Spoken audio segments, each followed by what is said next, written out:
राधे राधे। जिस तरह से आप सभी जानते हैं कि दुर्गा माता मंदिर दंदानी में 1 नवंबर से लेके 7 नवंबर तक भागवत कथा का सप्ताह रखवाया गया था। ये सप्ताह समस्त जितने भी गांव वाले थे या जो दूर दूर के लोग थे उनके सहयोग और जिसमें अहम जो भूमिका थी वो संत श्री इंद्रजीत जी महाराज द्वारा निभाएगी। इसी बीच कथा के दौरान डेली सुबह पितृ पूजन किया जाता था। पितृ पूजन के दौरान पंडित श्री प्रमोद उनियाल जी से काफ़ी बातचीत हुई और इनसे हमें काफ़ी चीज़ें जानने को भी मिली। और ऐसी और भी कई लोगों के माइंड में शंका थी, मन में शंका थी कि पंडित जी से हम ये सवाल पूछें, वो सवाल पूछें।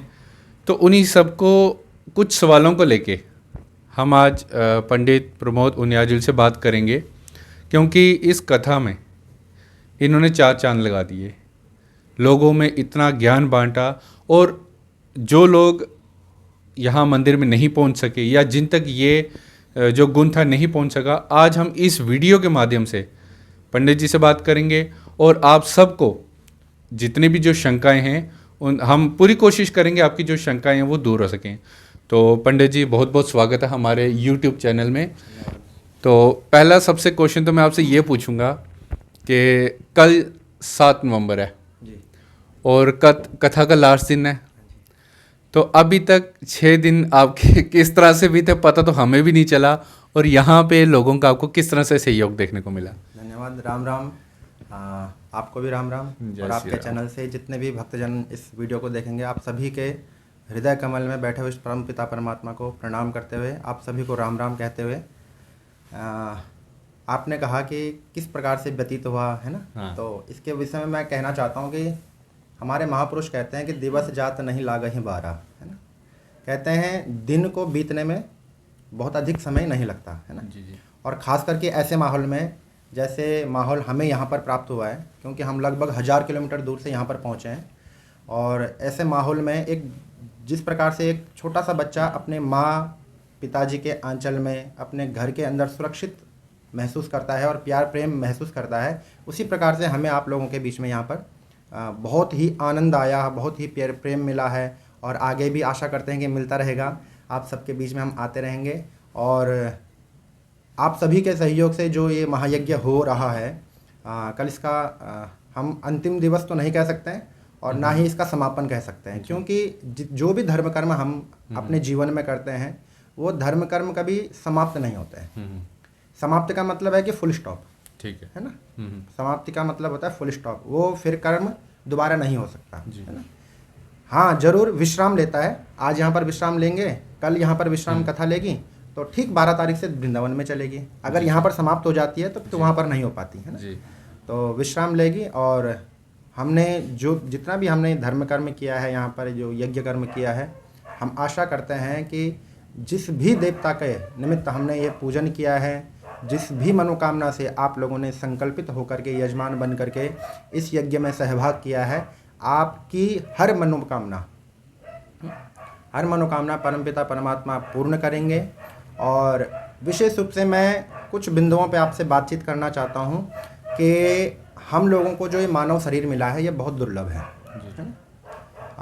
हमारे धर्मशास्त्रों में लिखा है कि ये जो मनुष्य शरीर है ये बहुत दुर्लभ है। और तत्रापि दुर्लभम मन्ये वैकुंठ प्रिय दर्शनम, है ना।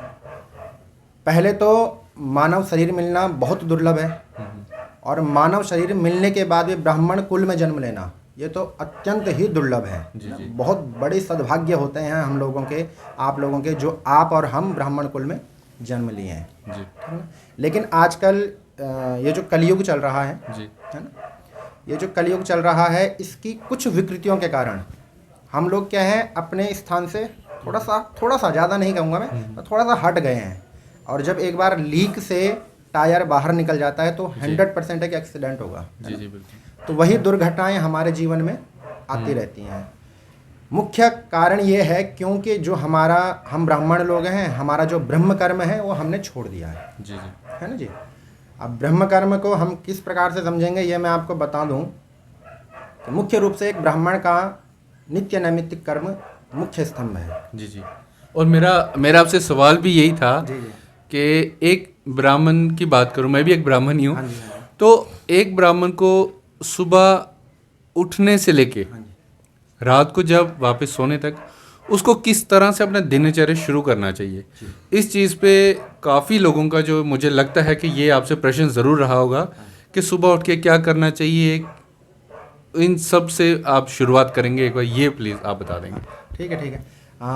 हम लोग जैसे ब्राह्मण कुल में हम लोग उत्पन्न हुए हैं, जन्मे हैं, तो सबसे पहले ब्राह्मण के लिए ही नहीं अभी तो चारों वर्णों के लिए, ठीक है। क्षत्रिय वैश्य शूद्र जितने भी वर्ण हैं हमारे, वर्ण व्यवस्था जो हमारे ऋषि मुनियों ने बनाई है, तो ये जो चतुर्वर्णी सृष्टि है हम लोगों की, इसमें प्रत्येक मनुष्य को चाहिए, केवल ब्राह्मण को ही नहीं, ठीक है। अपितु सभी को चाहिए कि वो ब्रह्म मुहूर्त में जागें, है ना। ब्रह्म मुहूर्त का जो समय होता है, हमारे दिन के 8 प्रहर होते हैं, 4 दिन के और 4 रात्रि के। तो जो रात्रि का जो तीसरा प्रहर है, जब वो समाप्त हो रहा हो और अंतिम जो प्रहर है रात्रि का, चतुर्थ प्रहर, या पूरे दिन का अगर आप लगाएं तो 8वां जो प्रहर है, वो जब प्रारंभ हो रहा हो तो उस समय हमें निद्रा को त्याग देना चाहिए। जी जी। हमारे महापुरुष कहते हैं कि 3 प्रकार के निद्राएं होती हैं जिनको हम त्यागते हैं। अगर हम ब्रह्म मुहूर्त में जागृत हो जाते हैं तो उसको कहते हैं, देवता लोग जब अपने धामों से, अपने स्थान से उठ करके गंगा जी या जितने भी पुण्य तीर्थ हैं उनमें स्नान करने जाते हैं, तो उनको कहते हैं, अगर हम ब्रह्म मुहूर्त में उठ करके स्नान कर लें या उठ जाएं तो उसको कहते हैं देव स्नान। देव स्नान, है ना जी। देव, मान लीजिए कि हमारी भावना यह है कि हमने देवताओं के साथ में स्नान कर लिया, इसलिए देव स्नान हो गया। ठीक है जी। ब्रह्म मुहूर्त के बाद जब हम धीरे धीरे अभी सो ही रखे हैं, हम उठे नहीं हैं, थोड़ा विलंब हो गया, ब्रह्म मुहूर्त का समय निकला जा रहा है, खत्म होने वाला है, सूर्य उदय होने वाला है, लेकिन हम उठ गए, सूर्योदय से थोड़ा सा पहले नहा गए, तो वो सामान्यतया हम मनुष्यों की श्रेणी में आ सकते हैं। ठीक है। लेकिन सूर्य उदय होने के बाद अगर हम जागते हैं, स्नान करते हैं, तो वो राक्षसी प्रवृत्ति हमारे अंदर प्रभावी होती है, वो राक्षसी स्नान हम उसको कह सकते हैं। तो हम प्रत्येक जीव मात्र को ये चाहिए, और ख़ास करके हम लोग ब्राह्मण कुल में जन्मे हैं, तो हमें तो चाहिए ही चाहिए कि हम ब्रह्म मुहूर्त में उठें, ब्रह्म मुहूर्त में उठ करके स्नान आदि करें। सबसे पहले शौच आदि, जो हमारा शौचाचार है, वो हमारे जीवन में बहुत महत्वपूर्ण स्थान रखता है। ठीक है ना। यहाँ तक कि हमारे धर्मशास्त्रों ने इतना तक लिखा है कि अगर हमें मूत्र विसर्जन करना है तो मूत्र विसर्जन के बाद लिंग को कितने बार धुलें, इतना तक विधान है।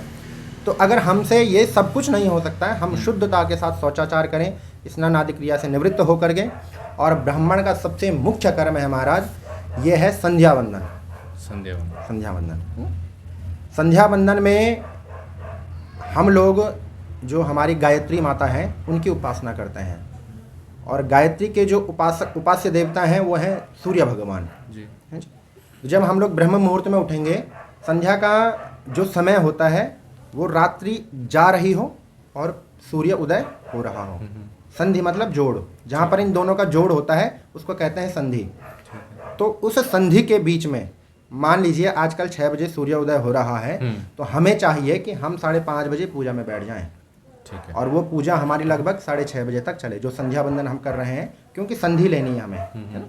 तो इस संधि के बीच में हमें प्रत्येक जीव मात्र को नहीं कर सकते हैं, लेकिन ब्राह्मण को चाहिए ही चाहिए कि वो अपनी संध्या वंदन करें। उस संध्या में हमें चाहिए कि हम गायत्री माता की उपासना करें, और गायत्री अगर हमारी सिद्ध हो गई तो दुनिया की कोई ऐसी वस्तु नहीं है जिसको हम प्राप्त नहीं कर सकते।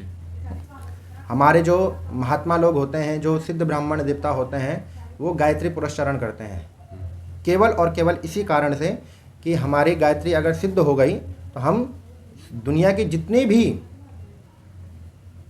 संपदाएं हैं, समृद्धियां हैं, उनको हम ग्रहण कर सकते हैं, है ना। गायत्री में बहुत बड़ी शक्ति होती है। ब्राह्मणों को चाहिए कि वो संध्या वंदन आदि करने के बाद जो अपने दैनिक नित्य कर्म हैं उनको कर सकते हैं, उनको कीजिए आप। पहले तो हमारे शास्त्रों में 4 प्रकार की, 4 समय की संध्या का वर्णन है। अगर 4 बार संध्या ना कर सकें तो 3 बार त्रिकालिक संध्या हमारे यहाँ विधान है। 3 काल में संध्या करनी ही करनी चाहिए। प्रातःकालीन की संध्या का समय मैंने आपको बता दिया। मध्याह्न के जो समय है वो हमारे ज्योतिष शास्त्र के अनुसार जो दिनमान होता है ना, उस दिनमान को ठीक 2 से भाग दे दीजिए, तो उसके 2 भाग हो जाएंगे। ठीक है। उसका जो मिडिल टाइम आपको मिल रहा है, मध्य का समय जो निकल रहा है, उसके अनुसार आप अपनी संध्या वंदन कर सकते हैं। वो समय आगे पीछे होता रहता है। जैसे आजकल सर्दियों का समय है तो थोड़ा कम समय मिलता है, वो थोड़ा समय आगे पीछे हो जाएगा। गर्मियों में दिन बड़ा रहता है तो समय आगे पीछे हो सकता है, लेकिन करना चाहिए संध्या। जब दिनमान का जो मिडिल टाइम निकलेगा, मध्य का समय निकलेगा, उस समय में हमें अपने दिन की संध्या करनी चाहिए। एक इसकी कोई एग्जांपल बता सकते हो, मतलब तो अच्छे से क्लियर हो जाएगा। टाइम जैसे टाइम मान लीजिए दिनमान तो घटीपल में होता है। अच्छा। लेकिन मैं घंटे मिनट के हिसाब से बताता हूँ। हाँ। मान लीजिए हमारा जो दिनमान है वो 11 घंटे का निकल रहा है। अच्छा। ठीक है।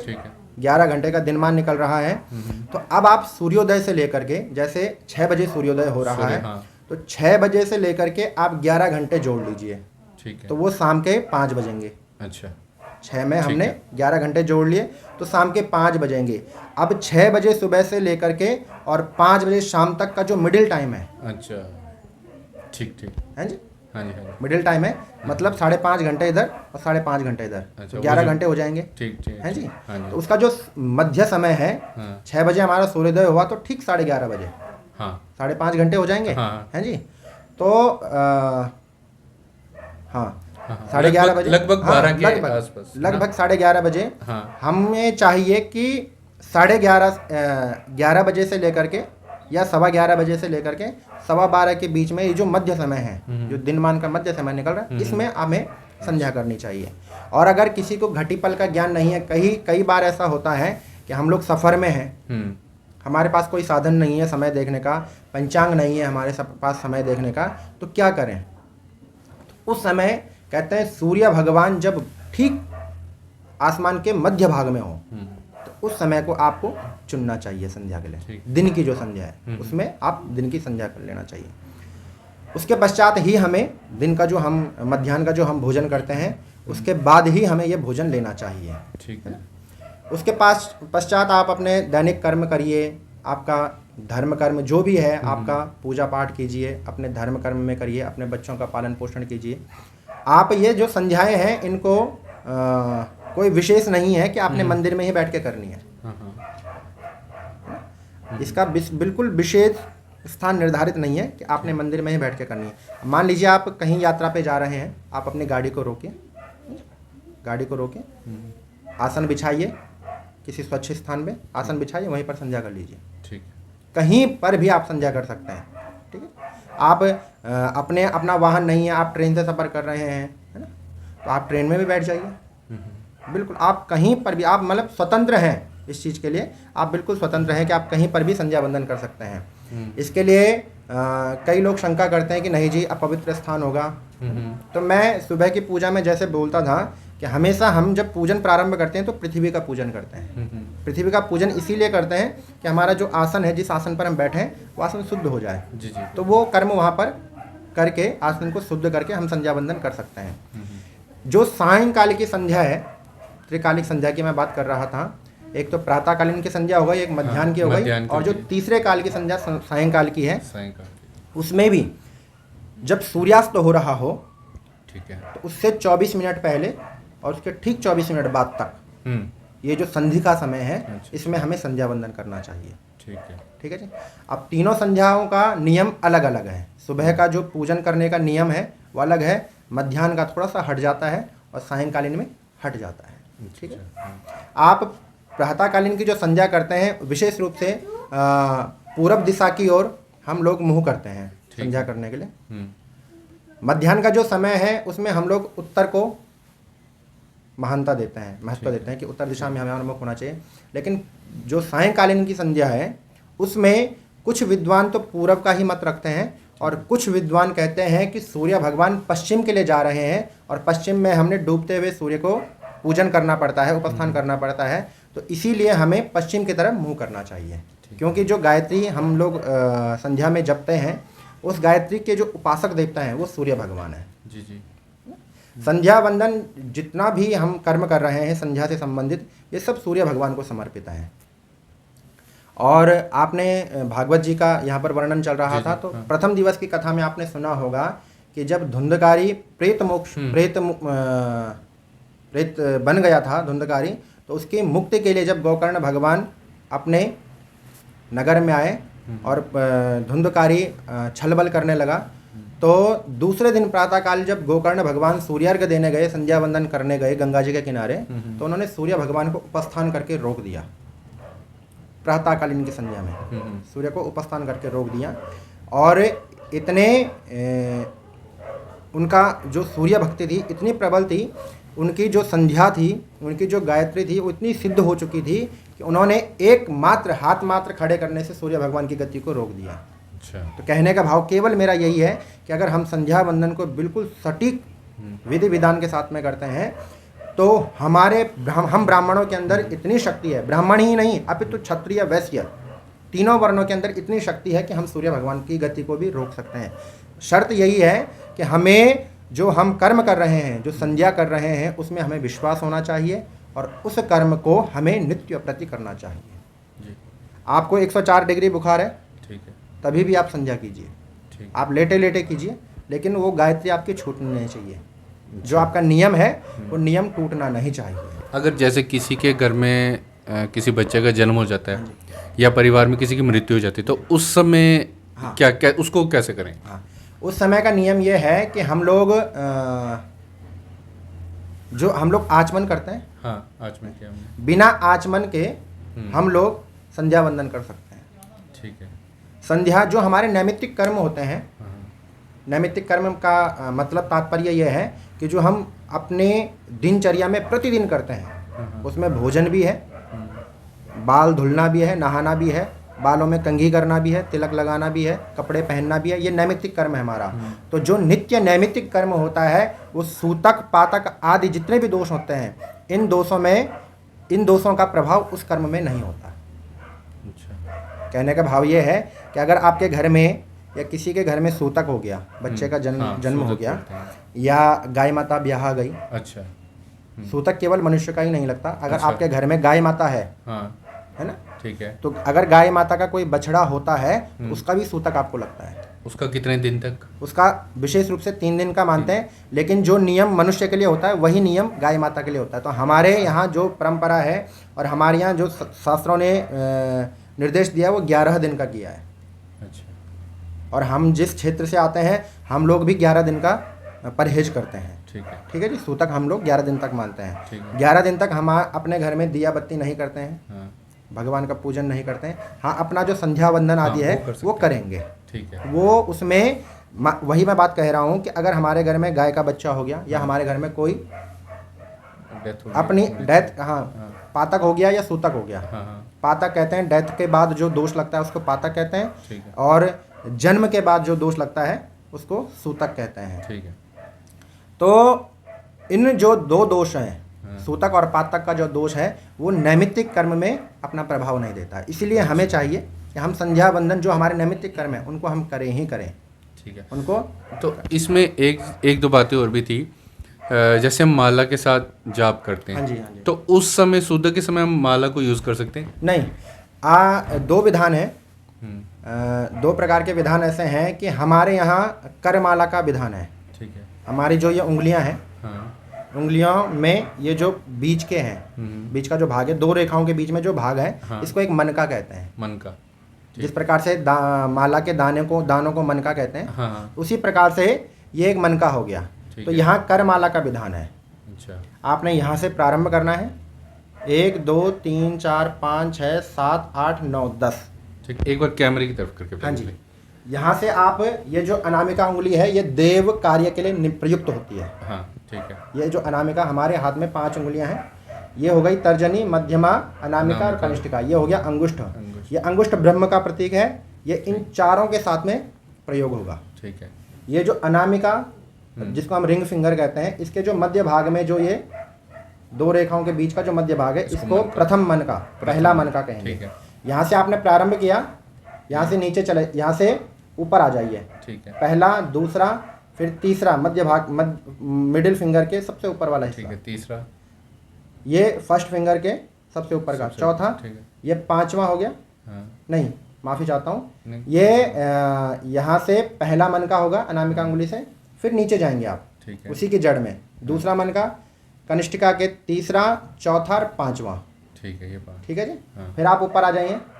छठवां, ये मिडिल फिंगर के ऊपर सातवां, और ये इंडेक्स फिंगर के ऊपर आठवां, उसी के ठीक नीचे नौवां, और उसी के ठीक नीचे जड़ में 10वां। इस प्रकार आप इसको 10 बार करेंगे तो ये हो जाएगा 100 बार। ठीक है। ठीक है जी। उसके बाद आपने इसी अनामिका अंगुली के, पहले हमने यहाँ से प्रारंभ किया था मिडिल भाग से, मध्य भाग से, अब आप नीचे के भाग से प्रारंभ करेंगे। अच्छा। ठीक है जी। मध्य भाग से, यहाँ नीचे के भाग से प्रारंभ किया आपने। 1 2 3 4 5 6 7 और 8। 8 बार आपने ये कर दिया तो आपकी एक माला जो है वो कंप्लीट हो गई, 108। क्योंकि माला के दानों में, माला के जो दाने होते हैं वो 108 ही होते हैं, है ना।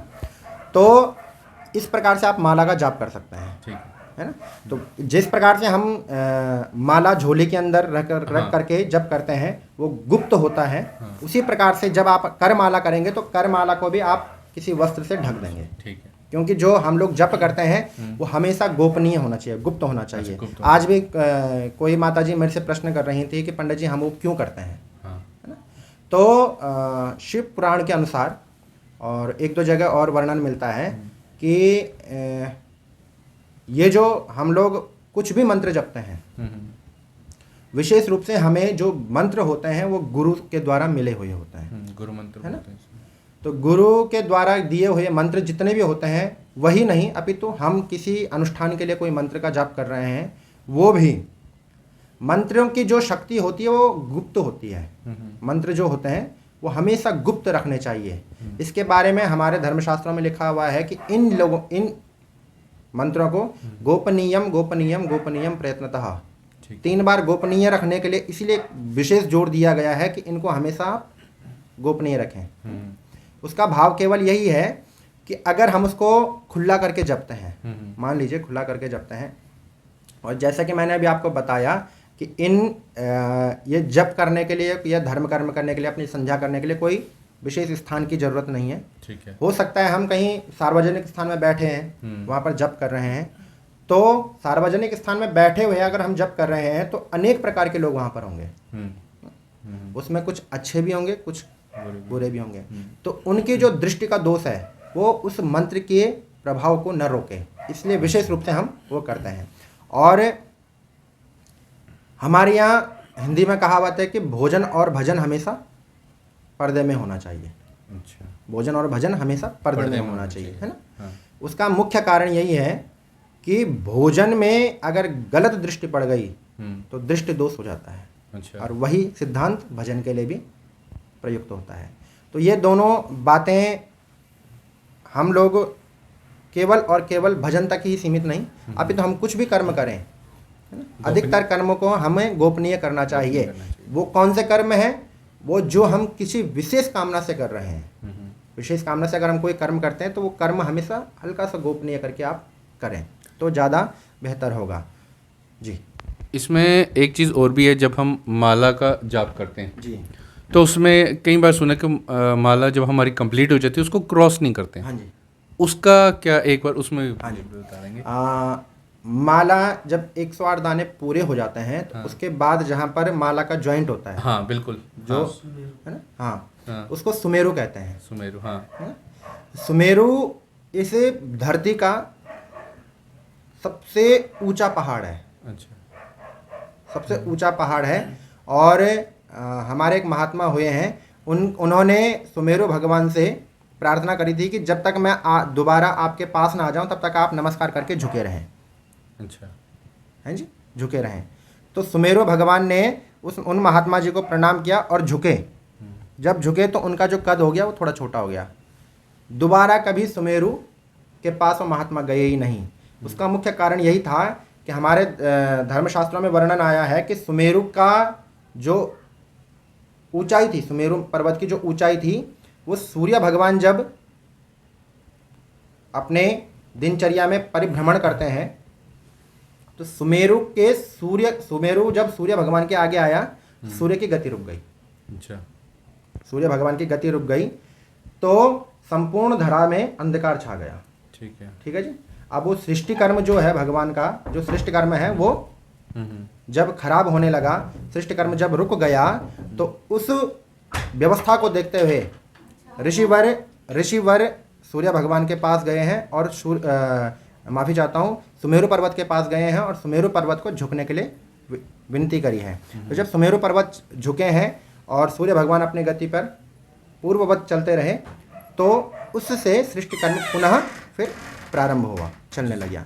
तो ये जो माला का जो अंतिम दाना है, जिसको हम सुमेरु कहते हैं, ये सुमेरु भी उसी सुमेरु पर्वत का प्रतीक है। कहने का भाव ये है कि जब सूर्य भगवान के अंदर इतनी शक्ति नहीं थी कि वो सुमेरु को लांघ सके, तो हम आप को चाहिए कि हम उसका उल्लंघन ना करें, हम वहीं से वापस कहते हैं माला, जिस प्रकार से हम माला को जपते हैं। मान लीजिए ये यहाँ से प्रारंभ किया, ये सुमेरु पर्वत है, सुमेरु है, यहाँ से हमने माला को जपना प्रारंभ किया, यहाँ पर आए। ठीक है। ठीक है। फिर उसके बाद उस माला को घुमा दीजिए। ठीक है। और फिर उसी प्रकार से प्रारंभ जपना। जब दूसरी बार आप माला को पूर्ण कर लेंगे, फिर उस माला को पलट दीजिए। ठीक है। उसी भाग से आपने वापस नहीं घुमाना है। अच्छा। पलटनी पड़ेगी आपको माला। जब आप माला को पलट देंगे, तब जा करके आपका माला पूर्ण होगी। अगर आपने माला को जैसे हम घुमा रहे हैं और सुमेरु को लांग करके फिर हम वापस लेकर के आ गए, तो वो माला का जो जितना भी जब हमने किया वो सब निष्फल है। है ना। तो हमें चाहिए कि सुमेरु को हम नहीं लांगे। एक दो विचार हमारे मन में ही आए थे कि हम लोग भगवान का पूजन करते हैं, कुछ भी कर्म करते हैं, है ना, तो हमें चाहिए कि हमें उसके बारे में कुछ ना कुछ ज्ञान होना चाहिए। हम लोग कोई भी कर्म कर रहे हैं, क्यों कर रहे हैं, क्यों कर रहे हैं, इस कर्म को करने से क्या फल की प्राप्ति होगी और कैसे प्राप्ति होगी, इन चीज़ों पर बहुत ज़्यादा ध्यान देने की ज़रूरत है। आज तक हमारा जो सनातन धर्म है, सनातन धर्म को डूबने की स्थिति में लाने वाले आप हम ही हैं, है ना। अगर हम लोगों के अंदर विकृतियां नहीं होती, हम लोगों के अंदर सोचने समझने की शक्ति क्षीण नहीं होती, तो आज हमारे सनातन जो सनातन संस्कृति है, सनातन धर्म है, वो हमेशा, जैसे कि आपको पता है कि भारत विश्व गुरु था, तो हमारे जो सनातन है ये हमेशा विश्व गुरु बन करके रहता। लेकिन हम आपकी कुछ विकृतियों के कारण हम जो अपने धर्म को बचाने में असमर्थ हो रहे हैं, ये उसका मुख्य कारण है, मूलभूत कारण यही है। हमारे शास्त्रों में कहा है कि पर उपदेश कुशल बहु तेरे, तुलसीदास जी ने रामायण में लिखा है, पर उपदेश कुशल बहु तेरे, है ना। हम लोग दूसरे को उपदेश तो बहुत अच्छा करते हैं कि महाराज आप ये कर्म गलत कर रहे हैं, है जी अंकुश जी, जी मैं आपको बोल रहा हूँ कि अंकुश जी आप ये कर्म गलत कर रहे हैं, है ना, लेकिन वो मैं खुद पीठ पीछे जा करके वही कर्म कर रहा हूँ। मैं आपको तो उपदेश दे रहा हूँ, लेकिन मेरे स्वयं के कर्म खराब हैं, गलत हैं। तो उसमें क्या होता है कि जब तक हमें स्वयं, जब तक हमने उस विषय वस्तु को स्वयं अपने जीवन में नहीं उतारा, तब तक हम किसी दूसरे को बोलने के अधिकारी नहीं हैं। जी जी। मान लीजिए मैंने आपको बोला कि अंकुश जी आप चाय छोड़ दीजिए, जी चाय पीना स्वास्थ्य के लिए खराब है ना, तो मुझे चाहिए कि पहले मैं स्वयं छोड़ूं, है ना, तभी तो मैं अधिकारी बनूंगा उस चीज़ के। तो हमें बहुत सारे बिंदु ऐसे हैं हमारे सनातन के, हमारे पूजा पाठ से संबंधित, धर्म कर्म से संबंधित, है ना। एक प्रश्न अभी कल मेरे सामने आया था कि जो हम यहाँ पर भागवत जी कर रहे हैं, उस भागवत जी के बहुत सारे नियम होते हैं, नाखून नहीं काटने चाहिए, बाल नहीं काटना चाहिए, व्रत लेकर के भागवत सुननी चाहिए, और जो हमने मंडप बनाया है, वेदी बनाई है, जी, उसके आगे पीछे केले के स्तंभ होने चाहिए, इस प्रकार से मंडप बनना चाहिए, इसके ऊपर ये होना चाहिए। तो उसके लिए भी मैं कहना चाहता हूँ कि भागवत जी चल रही है, तो भागवत जी से जवाब दिया जाए तो ज़्यादा बढ़िया है। भागवत जी का जो महात्म्य है, भागवत जी प्रारंभ होने से पहले 6 अध्याय पद्म पुराण से लिए गए हैं। तब पद्म पुराण कहते हैं, जहाँ तक मंडप की बात है, पूजा से संबंधित पहले बात करूँगा, जहाँ तक मंडप की बात है, तो जो संपूर्ण मंडप बनता है, एक तो उसके लिए स्थान की बहुत अधिकता होनी चाहिए। ठीक है।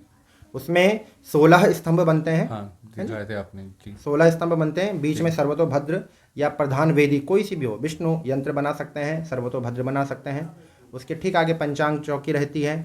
चारों स्तंभ जहाँ पर रहते हैं, ब्रह्मा विष्णु रुद्र इंद्र, जिनकी हम पूजा करते हैं, उनके ठीक अगल बगल में माँ 64 योगिनियाँ हैं, जिनको हम चतुष्षष्ठी योगिनी कहते हैं। इनकी पूजा होती है, वास्तु देवता की पूजा होती है, क्षेत्रपाल की पूजा होती है और नवग्रहों की पूजा होती है। तो ये 4 चौकियाँ अलग बनती हैं। ठीक है। फिर इन्हीं के बाहर से 12 स्तंभ और होते हैं। तो इतना बहुत ज़्यादा जगह की आवश्यकता होती है ना। अब हमारे पास मान लीजिए 10 बाय 10 का कमरा है, हमने इसमें भागवत जी करनी है। जी जी।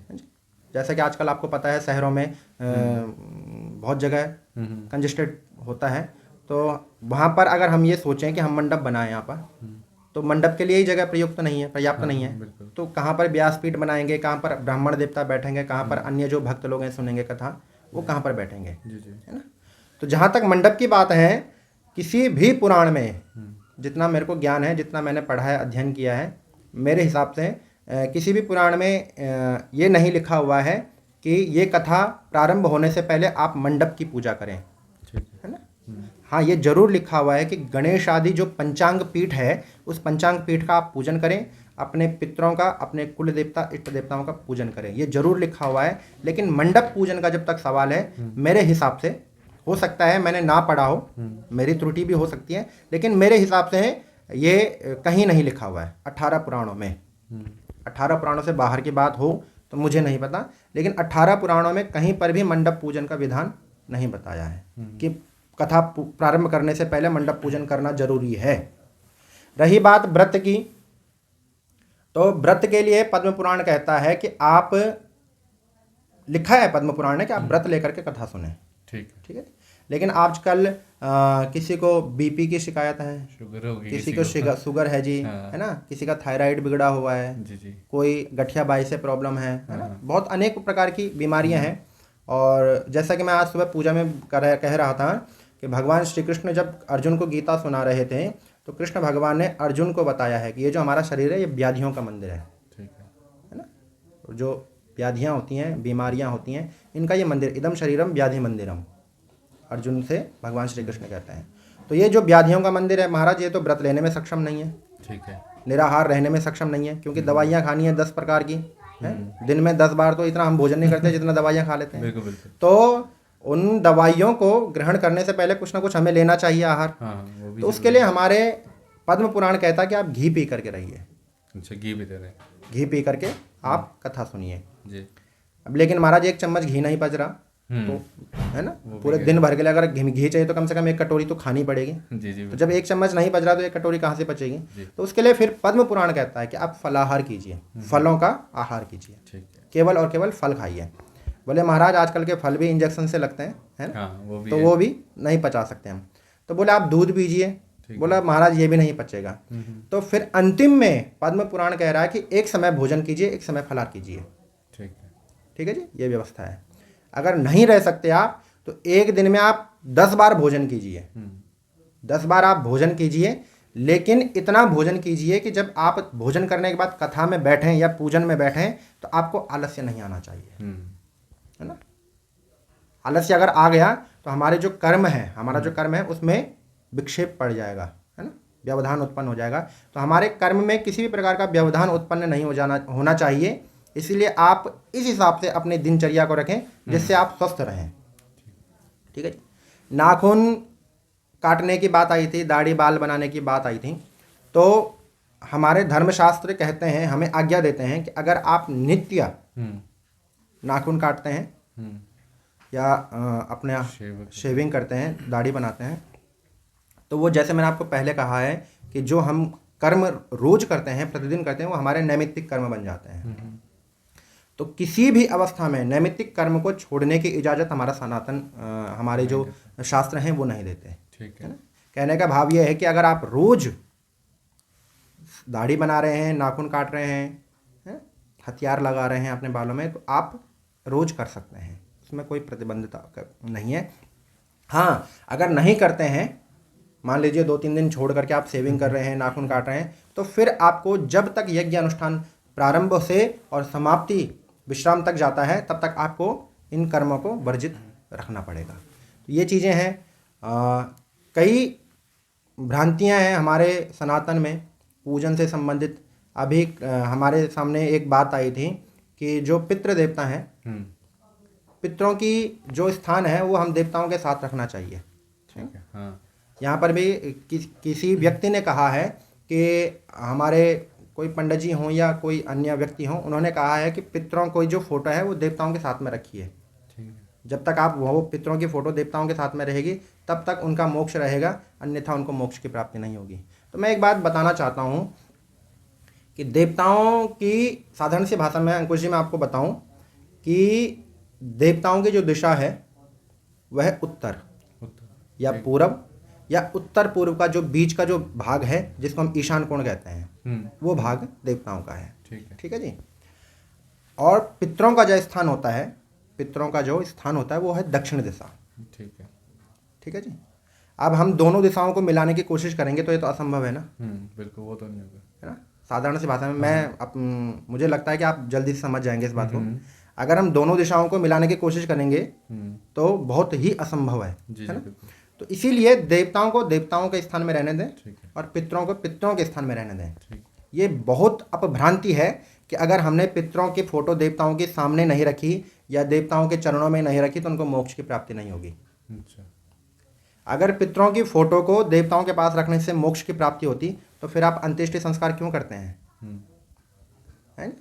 फिर तो संस्कार करने की जरूरत ही नहीं पड़नी चाहिए। जब व्यक्ति की मृत्यु होती है उसकी फोटो उठाओ, भगवान के चरणों में रख दो जी, है ना। तो हमें चाहिए कि हमारे शास्त्रों ने जो हमें निर्देश दिए हैं उसके अनुसार हमें कार्य करना चाहिए। देवताओं की पूजा आप अलग करें। अगर व्यवस्था नहीं है आपके पास, एक ही कमरा है या छोटा सा ही मंदिर है, तो पितरों की फोटो को देवताओं से थोड़ा हट करके दक्षिण दिशा में आप पितरों की फोटो को लगा सकते हैं। उधर आप उनका पूजन कर सकते हैं। दक्षिण दिशा में लगाने का भाव ये है कि आप दक्षिण दिशा की तरफ मुख होना चाहिए। पितरों के पूजन के समय हमारा जो मुख है वो दक्षिण दिशा में होना चाहिए। ठीक। और जब हम देवताओं का पूजन करें तो या तो हमारा मुंह उत्तर पूर्व में होना चाहिए या पूर्व या उत्तर में। ठीक है। ये इसी बीच में आपने जैसे बताया था कि जब हम चरणामृत लेते हैं, हाँ जी, अक्सर आप ही ने बताया कि हम पहले अपने हाथों में लेते हैं, उसके बाद वही हाथ जो है हम अपने सिर पे भी कर देते हैं। तो उसमें भी आपने बहुत डीप से बताया था। तो एक बार मैं भी चाहूँगा, क्योंकि उससे पहले मैं भी यही करता था, पहले चरणामृत लिया और उसी हाथ को मैं सिर पे कर देता था। तो हो सकता है और भी काफ़ी लोग होंगे। तो इस पर आपने जिस तरह से कथा से पहले जब आपने पूजन करवाया था तो बहुत अच्छे से था। एक बार मैं चाहता हूँ कि वो जो पूरा प्रोसेस है वो एक बार बताएं कि हमें क्यों जो हाथ है मतलब सिर पे नहीं करना चाहिए। नहीं, चरणामृति ही क्या, हम लोग जब पूजन प्रारंभ करने से पहले आचमन भी ग्रहण करते हैं तो अधिकतर लोग करते हैं, है ना। ठीक है। वो पानी पंडित जी ने जो पानी या चरणामृत आपके हाथ में दिया है वो आपको पीने के लिए दिया है। ठीक है ना। पीने के लिए दिया है। लेकिन वो पीते तो नहीं है लोग, यहाँ से कुछ आधा नीचे गिरा देते हैं और आधा सिर में पहुँच देते हैं। हाँ जी, बिल्कुल। तो वो भगवान श्री कृष्ण ने गीता में अर्जुन से कहा है कि प्रसादे सर्व दुखानाम हानिरस्यो पजायते हैं। प्रसाद ग्रहण करने से हमारे जीवन की जितनी भी हानियां हैं, जितने भी दुख हैं, वो सब समाप्त हो जाते हैं प्रसाद ग्रहण करने से। तो जो अभी आप चरणामृत की बात कर रहे हैं, तो चरणामृत को जब हम लोग ग्रहण करते हैं वो भगवान का प्रसाद है। ठीक है। भगवान के प्रसाद को मस्तिष्क में लगाना चाहिए। मैं इसका खंडन नहीं करता हूँ, लेकिन आप मस्तिष्क में ऐसे लगाइए। ठीक है। इस प्रकार से लगा करके उस चरणामृत को आपने भक्षण करना है। हाँ, ठीक है। ठीक है। भक्षण करने के बाद आप सिर पे लगा देंगे। तो एक साधारण सी भाषा में आपको समझाऊं कि ये जो सिर होता है हमारा, एक मुख्य रूप से हमारे यहाँ पर बुद्धि रहती है। ठीक है। हाँ। और बुद्धि की जो देवता है वो माँ शारदा सरस्वती और मेधा देवी हो गई, है ना, प्रज्ञा देवी हो गई, है ना। ये हमारी बुद्धि के देवता हैं। यहाँ पर जब देवता बैठे हैं, पहले हमने उस चरणामृत को मुंह से जूठा कर लिया अपने हाथ में, और फिर वही जूठा हाथ हमने देवता के ऊपर लगा दिया, है ना। एक तो साधारण सी बात ये है। और अगर हम अध्यात्म की दृष्टि से सोचें तो हमारा जो ये तालु का हिस्सा है, ठीक है ना, इसको तालु कहते हैं। ये जो शरीर है हमारा, इसमें 9 दरवाजे हैं। ठीक है। भागवत जी में आप पुरंजनोपाख्यान सुनेंगे तो पुरंजनोपाख्यान में इस शरीर के बारे में वर्णन है। ठीक है। 9 द्वारे पुरे देहि, है ना। 2 हमारे आंखें हो गई, 2 कान हो गए, 2 नाक हो गए, 6। हाँ। 1 मुख हो गया, 7।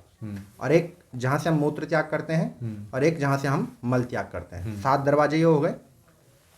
और ये जो ये 9 दरवाजे हो गए, और जो 10वां द्वार है वो यहाँ पर होता है हमारे सिर के ठीक मध्य भाग में, है ना। इसको कहते हैं हम आज्ञा चक्र। अच्छा। है ना। बड़े बड़े संत महात्मा, बड़े बड़े ऋषि महात्मा जब कई वर्षों तक घोर तपस्या करते हैं, घोर कठोर तपस्या करते हैं, तब जा करके उनका ये 10वां द्वार खुलता है जी। 10वां द्वार खुलता है और उनको मोक्ष की प्राप्ति होती है। मोक्ष की प्राप्ति होती है, इसी कारण से इस दरवाजे को मोक्ष का द्वार कहते हैं।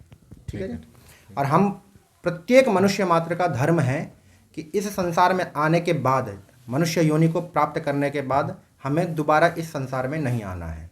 ठीक है ना। क्योंकि यहाँ माया में हम लोग उलझे रहते हैं, तो हमें चाहिए कि हमें मोक्ष को प्राप्ति होनी चाहिए। अब हम अगर उस दरवाजे पर हमेशा जूठा लगाते रहेंगे, है ना, तो दरवाज़ा खुल ही नहीं सकता, है ना। तो एक मुख्य कारण यह है कि हमें जो कर्म, जो वस्तु जिस चीज़ के लिए मिली है, उसी चीज़ तक हमें उसको सीमित रखना चाहिए जी। इसके बाद आपने एक चीज़ और भी बताई थी, हम जो कोई भी पूजा करते हैं तो पूजा करके हम जब कभी भी उठें तो उसमें आपने इंद्रदेव का ज़रूर जिक्र किया था, वो भी एक बार ज़रा बताएं। हम लोगों को चाहिए कि हम लोग, जैसा आपने कहा है कि इंद्र देवता को नमस्कार करना चाहिए। हाँ। उसका मुख्य कारण यह है कि हम लोग अश्वमेध यज्ञ के समान, या तो यूँ समझें कि अश्वमेध यज्ञ का जो फल है, इतने ही फल को देने वाला हम कोई सा भी यज्ञ करें। ठीक है ना। कोई सा भी यज्ञ करें, अगर हमने इस प्रकार के यज्ञ 100 बार कर दिए, अश्वमेध यज्ञ के फल के बराबर फल देने वाला कोई यज्ञ हमने 100 बार कर दिया, तो हमें 100 अश्वमेध यज्ञ करने के फल की प्राप्ति हो जाएगी। ठीक है। ठीक है। ठीक है। जो व्यक्ति 100 अश्वमेध यज्ञ कर लेता है या 100 अश्वमेध यज्ञ करने के बराबर फल की प्राप्ति कर लेता है, वो व्यक्ति मृत्यु के पश्चात इंद्र के आसन में बैठ जाता है। ठीक है। ठीक है। इंद्र एक पद का नाम है, किसी व्यक्ति विशेष का नाम नहीं है, है ना। हाँ। इंद्र एक पद का नाम है, एक सीट का नाम है। मान लीजिए मैंने 100 अश्वमेध यज्ञ किए या 100 अश्वमेध यज्ञ करने के बराबर फल की प्राप्ति मैंने कर ली, तो जिस समय मेरे मृत्यु आएगी, मृत्यु के पश्चात जब मैं ये शरीर को त्यागूंगा और मेरी आत्मा परमात्मा के लोक को जाएगी, है ना, अपने अपने कर्मों के अनुसार। नरक से भी जाना पड़ सकता है, डायरेक्ट स्वर्ग भी जा सकता है ना। जी जी। तो अपने अपने कर्मों के अनुसार जिस समय मैं स्वर्ग में पहुंचूंगा, तो इंद्र को उस आसन को छोड़ना पड़ेगा। ठीक है। और मैं इंद्र बन करके उस आसन पर विराजमान हो जाऊंगा। जी जी। ठीक है जी। तो इंद्र कभी ये नहीं चाहता, भाई सब लोगों को सीट प्यारी है कि नहीं है? बिल्कुल है कि नहीं है? हाँ। तो इंद्र कभी ये नहीं चाहता कि मेरी सीट खतरे में पड़े। तो इसीलिए क्या होता है कि जिस स्थान पर हम पूजन करने बैठे हैं, हाँ। उस स्थान के जो हमारा आसन होता है, हाँ, आसन के ठीक बगल में अदृश्य रूप में इंद्र बैठा रहता है। इंद्र देवता बैठे रहते हैं। और हम लोग अगर पूजा करिए और सीधे उठ करके चले गए, तो जितना भी फल होता है, हाँ। जैसे कि मैंने आपको बताया कि आसन की शुद्धि बहुत जरूरी है, हाँ। है ना। आसन की शुद्धि बहुत जरूरी है। तो जितना भी हम लोग धर्म कर्म करते हैं, वो सारा फल आसन में स्थित होता है हमारा। ठीक है। तो जैसे ही हम उठे, इंद्र महाराज ने वो फल चुराया और अपने लोग को चले गए, है ना। तो इसलिए, क्योंकि इंद्र को खतरा है ना, इंद्र को अपनी सीट का खतरा है ना। तो हम लोगों को चाहिए कि हम इंद्र महाराज को आश्वासन दें कि महाराज इंद्र देवता, हम आपके आसन की कामना से ये यज्ञ नहीं कर रहे हैं, हम अपने स्वांतः सुखाया, अपने सुख के लिए या अपने अन्य मनोकामनाओं की सिद्धि के लिए ये यज्ञ कर रहे हैं। आपके इंद्रासन की हमें कोई लालसा नहीं है। तो उसलिए हम ओम शक्राय नमः कह करके थोड़ा सा जल डाल दीजिए, जल नहीं है तो हाथ लगा दीजिएगा आसन के नीचे, और ओम शक्राय नमः बोल करके उस आसन का तिलक की भावना से अपने माथे पर तिलक लगा दीजिए। शक्राय नमः याद ना हो तो इंद्र भगवान का कोई सा भी नाम हो, ओम इंद्राय नमः, इंद्र चौराय नमः, कुछ भी बोल करके तिलक कर सकते हैं जी। इसके बाद आपने पूजा में ये भी बताया कि देवता लोग मतलब फल देने में समय लगा सकते हैं, लेकिन जो हमारे पितृ लोग हैं वो जो फल है वो जल्दी देते हैं। इसको थोड़ा बताएंगे डी? आप साधारण से भाषा में समझेंगे कि इसमें ये भी हम कर सकते हैं पितृ पूजा क्यों जरूरी है। हाँ, उस तरह से भी ले सकते हैं हम। पहले क्यों जरूरी है इसी का जवाब दिया जाए तो ज़्यादा बढ़िया है। बिल्कुल। जिस जिस प्रश्न के पीछे क्यों जुड़ा होता है, हाँ। वो बहुत महत्वपूर्ण प्रश्न होता है हम्म। है ना। कोई सी भी बात, जिस बात के पीछे क्यों जुड़ा है, उसका लॉजिक बहुत बड़ा हो जाता है और वो हमारे जीवन में बहुत महत्व रखता है। तो इसी को देखते हुए मैं आपको बताऊं कि पितरों का पूजन क्यों जरूरी है, ये मैं आपको बताऊं। अगर हमारे पितृ नहीं होते तो हम इस धरती पर नहीं होते। वो तो बिल्कुल ठीक है ना। सबसे मुख्य कारण यही है हाँ। है ना। जिस माँ ने हमें 9 महीने अपने पेट में धारण करके रखा, ठीक है, तो क्या हम उस माँ के पूजन नहीं कर सकते हैं? सोचने वाली बात है। और हमारे धर्मशास्त्र तो कहते हैं कि मातृदेवो भव पितृदेवो भव। आप देवताओं को पूजो ना पूजो, अपनी माता के अंदर देवता के दर्शन करें, अपने पिता के अंदर देवता के दर्शन करें। जी जी। तो जब जीते जागते देवता हमारे पास बैठे हुए हैं, तो हमें चाहिए, प्रत्येक मनुष्य को चाहिए कि अपने माता जी की, पिताजी की सेवा करें, पूजा करें, है ना। जिस प्रकार से जब माँ हमें जन्म देती है तो माँ को अनेक प्रकार के कष्ट होते हैं। कहते हैं 100 बिच्छुओं के काटने की जो दर्द प्राप्त होता है वो माँ को उस समय प्राप्त होता है जी, उस समय प्राप्त होती है। और एकमात्र यही दर्द है, प्रसव का जो वेदना है, एकमात्र यही दर्द है जिसको बढ़ाया जाता है। अच्छा। जिसको डॉक्टर लोग इंजेक्ट करके बढ़ाते हैं दर्द को। अगर दर्द अधिक होगा तो तभी जा करके हमारा प्रसव सुगमता से हो सकता है, ऐसा डॉक्टर साइंस की भाषा में कहते हैं। और एकमात्र यही दर्द है जिसको हम बढ़ाते हैं। अगर हमारे हाथ कट गया, दर्द हो रहा है, तो हम दवाई लगाते हैं, दर्द कम करने की कोशिश करते हैं। लेकिन जो प्रजनन करने का जो दर्द है, इसको बढ़ाते हैं। तो सोचिए, जो माँ हमारे लिए इतना दर्द सहन कर रही है, तो क्या हमारा फर्ज नहीं बनता कि हम उस माँ की पूजा करें? पूजा करने का भाव ये नहीं है कि आप माता जी को चौके में बिठाए उनकी पूजा करो, ऐसा नहीं। उनकी सेवा कीजिए, उनको अपने ओर से किसी भी प्रकार के कोई कष्ट ना हो, है ना, किसी भी प्रकार का कोई दुख ना हो, इस प्रकार की हमें चेष्टा करनी चाहिए, इस प्रकार की हमें कोशिश करनी चाहिए। पितृ पूजा करने के अनेक प्रकार के विधान हैं, ठीक है। और हमारे धर्मशास्त्र कहते हैं कि अगर हम देव पूजा कर रहे हैं तो उसमें भाव की शुद्धि चाहिए, लेकिन पितृ पूजा में क्रिया की शुद्धि चाहिए। ठीक है। पितृ पूजा अर्थ है क्रिया शुद्धि, क्रिया, है ना। क्योंकि आप पितरों की पूजन का कोई भी धर्म ग्रंथ उठाए, उसमें मंत्रों की बहुत अधिकता नहीं मिलेगी आपको। केवल नमस्कार करने के लिए या उनका आह्वान करने के लिए ही आपको एक दो मंत्र मिलेंगे। बाकी पितरों के जो पूजन में मुख्य भूमिका जो है वो संकल्प की है, और आपकी क्रिया, है ना, संकल्प की है। और आपकी मुख्य जो क्रियाएं हैं पितृ पूजन की, वो क्रियाएं आपकी शुद्ध होनी चाहिए, है ना। तो मैं तो केवल इतना ही कहना चाहता हूँ कि प्रत्येक जीव मात्र को अपने पितरों का पूजन करना चाहिए, क्योंकि अगर पितृ नहीं होते तो हम इस धराधाम पे नहीं होते। जी। एक मुख्य कारण यही है ना। तो इस नाते हमें चाहिए कि जिन माता पिता ने हमें ये अनमोल शरीर दिया है, कहते हैं जो 84 लाख योनियां हैं, उसमें जो अंतिम योनि है वो मनुष्य शरीर है ना, ये मनुष्य शरीर है। और इससे पीछे की जो योनि है वो गाय माता की है। गाय माता को इसीलिए मोक्ष का द्वार कहते हैं, है ना। इसलिए हम जितने भी धर्म कर्म होते हैं उसमें गाय दान करते हैं, गाय का पूजन करते हैं। गाय जो है मोक्ष का द्वार है। गाय माता जब मरती है तो उसके पश्चात जो आत्मा गाय के शरीर में थी, वो आत्मा मनुष्य के शरीर को धारण करती है ना। और हमें इतना दुर्लभ मानव देह मिला, जैसे कि मैंने आपको कहा है कि दुर्लभो मानुषो देहो देहिनाम क्षण भंगुरा, है ना। दुर्लभ मनुष्य का शरीर मिला है, ये क्षण भंगुर है। तो इतना दुर्लभ जो हमें शरीर मिला है वो माता पिता की कृपा से मिला है जी। तो हमें चाहिए कि हम उनको सुख प्रदान करें, उनका पूजन करें, उनका आदर करें, सत्कार करें। तो इस प्रकार के हम प्रत्येक मनुष्य मात्र में बुद्धि होनी चाहिए, इस प्रकार की हमारी कोशिश होनी चाहिए।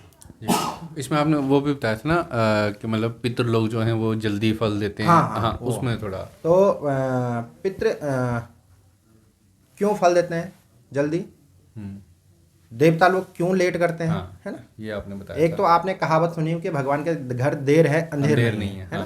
तो इसी से लगा सकते हैं कि भगवान देर में भी फल दे सकते हैं, है ना? जी। जिस प्रकार से मान लीजिए कि हमारा कोई छोटा सा बच्चा है, और वो हमारे आगे बहुत रो रहा है, जी किसी बात की जिद कर रहा है, किसी बात की जिद कर रहा है, बहुत रो रहा है, तो हम उसको चुप कराने के लिए क्या, उसको खुश करने के लिए कुछ न कुछ बस तो उसको दे देते हैं। हाँ। या जो वो चीज़ वो मांग रहा है, जिस चीज़ की वो याचना कर रहा है, हम उस चीज़ को उसको दे देते हैं, है ना।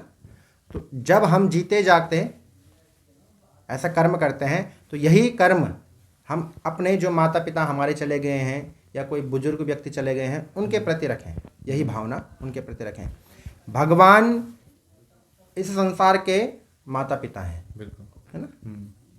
अब इतने सारे बच्चों का, अरबों बच्चों का, खरबों बच्चों का ध्यान रखना, हालांकि वो सर्वशक्तिमान है, वो तो पलक झपकने से पहले ही सबकी मनोकामना पूर्ण कर देते हैं, लेकिन एक छोटा सा भाव है ना, कि अगर भगवान चाहें तो अगर एक एक सेकंड भी सबको दें तभी भी हमारा जो नंबर है वो लगभग 10-15 साल के बाद आएगा। जी बिल्कुल, है कि नहीं है। हाँ जी, हाँ जी। अगर भगवान एक एक सेकंड में देता हूँ 10-15 साल बाद हम लोगों का नंबर आएगा।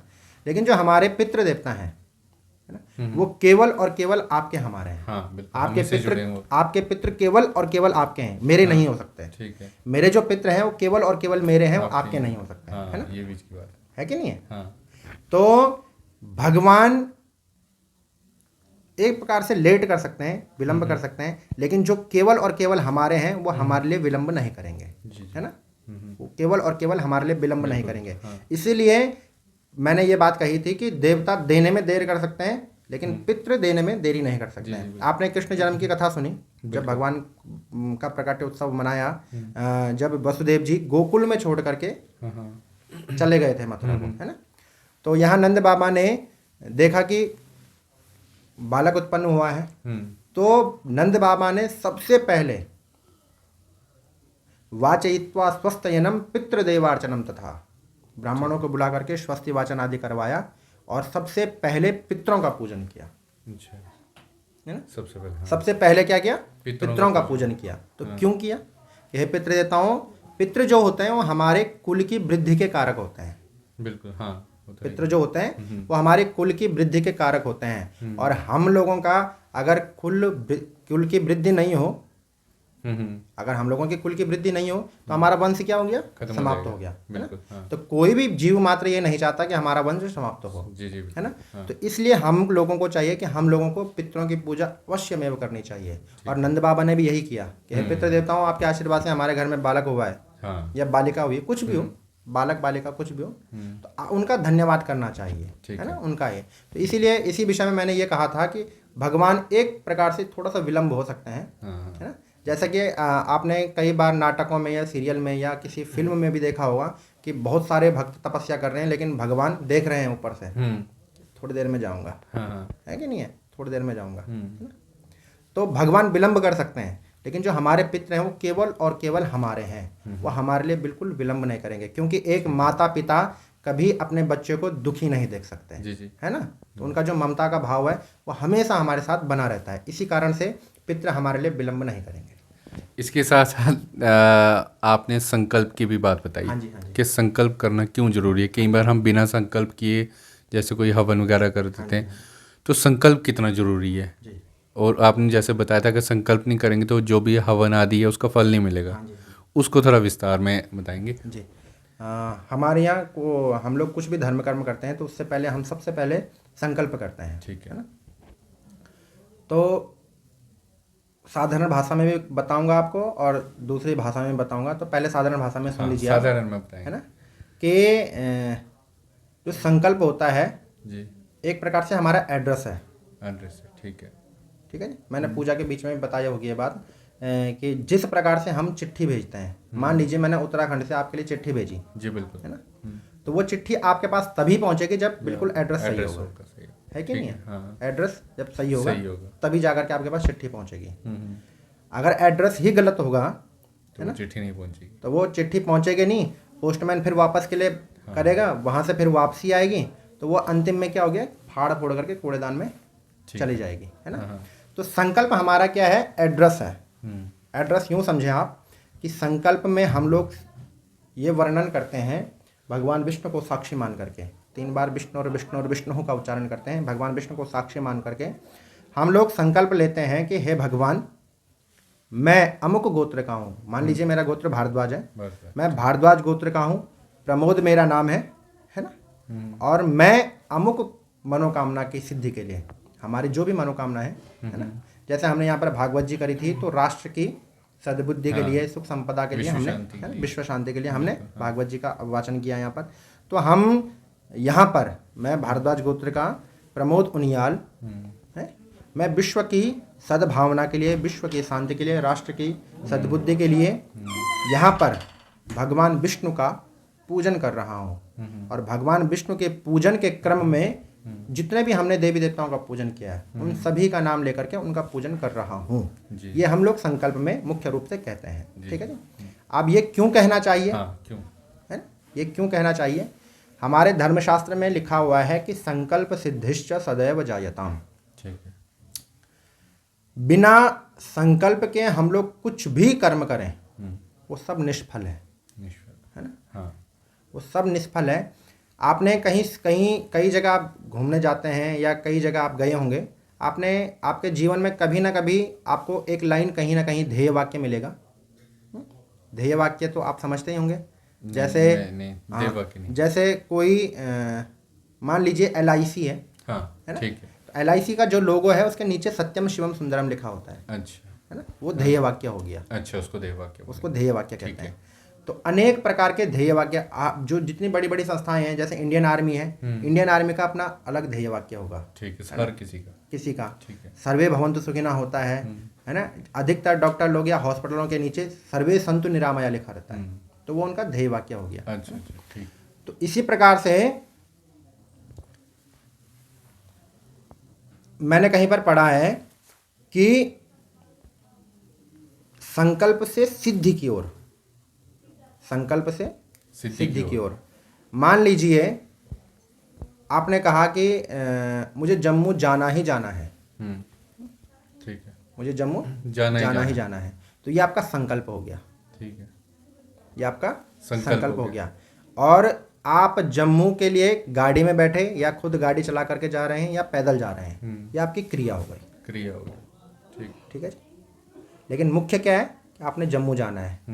ये जब आपका संकल्प दृढ़ हुआ तभी तो आप क्रिया कर रहे हैं। हाँ, बिल्कुल। हाँ। है ना। जब आपके मन में संकल्प ही नहीं होगा तो आप निठल्ले घर पे बैठे रहेंगे। है ना। तो हमारे धर्मशास्त्र कहते हैं संकल्प सिद्धिश्च सदैव जायताम। हम कुछ भी करें हमें सिद्धि की प्राप्ति तभी होगी। सिद्धि का भाव है कि उस कर्म के फल की प्राप्ति हमें तभी होगी जब हमारा संकल्प होगा। ठीक है ना। इसीलिए मैंने कहा था कि अगर हम बिना संकल्प के कुछ भी कर्म करते हैं तो वो सब निष्फल होता है। क्यों होता है? क्योंकि सिद्धि प्राप्ति करनी है तो संकल्प की आवश्यकता जरूरी है। जैसे कि मैंने आपको बताया, अगर आपको सिद्धि प्राप्ति करनी है जम्मू जाने के लिए, जम्मू आपको पहुंचना है, तो आपके मन में संकल्प होना चाहिए कि मुझे जम्मू जाना है, मुझे जम्मू जाना है ना। तो इस प्रकार की अगर आपकी भावना है तो ये हो गया आपका संकल्प, है ना। और आप कर्म कर रहे हैं, वहां तक चल के जा रहे हैं, ये आपकी क्रिया हो गई, है ना। लेकिन जम्मू आपकी सिद्धि है। सिद्धि तक तभी पहुंचेंगे जब आपके मन में संकल्प होगा। ठीक है ना। तो मुझे लगता है कि क्लियर हो गई होगी ये बात। हाँ, ये बात अच्छे से क्लियर होगी। एक मिनट, और कोई बात थी इसके अलावा जो आपके मन में लगी कि गलत करते हैं? हाँ, एक मुख्य बात मैं आपको बताना चाहता हूँ कि आजकल कुरीतियाँ हैं जैसे हमारे शरीर में। ना, तो हम लोगों को चाहिए कि हम लोग तिलक अवश्य में रखें। है ना। हम लोग तिलक रखें, शिखा रखें छोटी, जिस प्रकार से हमने रखी हुई है, इस प्रकार से शिखा रखें, चोटी रखें। इनका बहुत रूप में वैज्ञानिक कारण भी है और आध्यात्मिक कारण भी है।